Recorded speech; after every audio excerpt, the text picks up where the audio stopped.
আজকে ছিল বৃহস্পতিবার। আর বৃহস্পতিবার মানেই সব বাড়িতেই কম বেশি কাজ থাকবেই, বিশেষ করে মা বোনেদের। আর দেখো, আমি এখানে সমস্ত ঘরগুলো আমি ভালো করে মুছে নিয়েছি। আর সকাল সকাল দেখো যা করে থাকি, কোনো রকম ডিমের ঝোল ভাত আর করেছিলাম লাউ পাতা বাটা। তো আজকে আমি এই রেসিপিই করেছিলাম, যেহেতু আজকে বৃহস্পতিবার আর পুজোর অনেকটাই কাজ আছে। তো কোনো রকম এই সব রান্না করে চলে গেছিলাম স্নান টান করে ঠাকুর ঘরে। আর এইখানে সাজির মধ্যে দেখো সমস্ত ফুল, বেলপাতা, আমের শাখা, তারপর আছে পান পাতা, সুপারি, আর এই যে এটার মধ্যে আছে সন্দেশ, সমস্ত জিনিস। আর এইখানে আছে দেখো ঠাকুরের এই যে কত বাসন।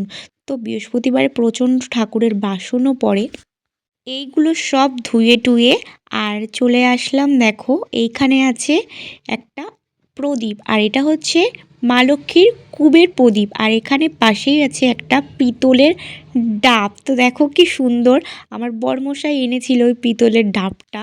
তো এটা হচ্ছে ঘটে পাতা হয়।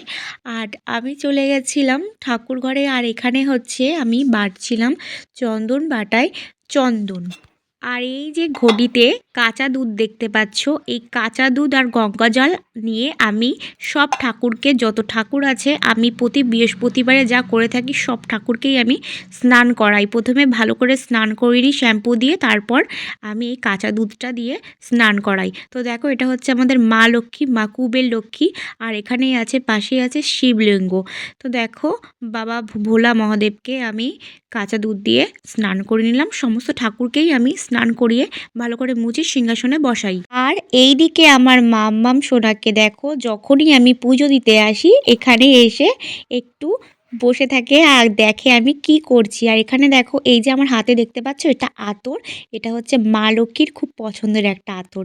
তো আমি প্রতি বৃহস্পতিবার যখন আমি পুজো দিই, ঘট পাতি, স্নান করাই ঠাকুরকে, তো এই আতরটা আমি দিয়ে দিই। আর এটা হচ্ছে একটা গোলাপের আতর। তোমরা এটা যে কোনো দশকর্মার দোকানে গেলে খোঁজ করলে পেয়ে যাবে। আর দেখো আমি লাস্টে এই যে কর্পূরদানি দিয়ে পুজোটাকে সম্পূর্ণ করলাম। তারপর চলে আসলাম একটা, এখানে দেখো আমাদের তুলসী মঞ্চ আছে, এই তুলসী মঞ্চও একটুখানি আরতি করে নিলাম। তো আজকের ভিডিওটা বন্ধুরা তোমাদের কাছে কেমন লাগলো, ভালো লাগলে প্লিজ লাইক কমেন্ট করে জানিও। আর এই দেখো পুজোর দিতে না দিতে আরেকজন চলে এসছে মিষ্টি খেতে। তো দেখো এখানে এসে মিষ্টি খাওয়া শুরু করেছে। তো চলো বন্ধুরা, টাটা।